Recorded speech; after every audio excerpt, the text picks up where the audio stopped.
कामयाब बन्नू ऑपरेशन के हवाले से आर्मी चीफ के इस दौरे के हवाले से बात करने के लिए हमारे साथ मौजूद हैं दिफाई तज्जियाकार नईम खालिद लोधी साहब। बहुत शुक्रिया नईम साहब आपके वक्त का।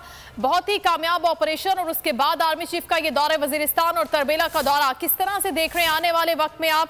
इस तरह से जो मजमूम कार्रवाइयां हैं, जिस तरह से अफगानियों को इस्तेमाल किया जा रहा है पाकिस्तानी सरजमीन के खिलाफ, आने वाले वक्त में कोप करने की कुछ मदद मिलेगी आपको लगता है? अस्सलाम वालेकुम, बहुत शुक्रिया। देखिए, पहली बात तो ये कि इसमें कोई शक नहीं, जो लोग जानते हैं अस्करी हवालों से मामलात को, कि ये बहुत एक अजीम ऑपरेशन था जिसमें आप देखिए कि 25-26 दहशतगर्द मारे गए, 8-10 इन्होंने कैदी बना लिए और हमारी भी शहादतें हुई 3-4, इसमें कोई शक नहीं।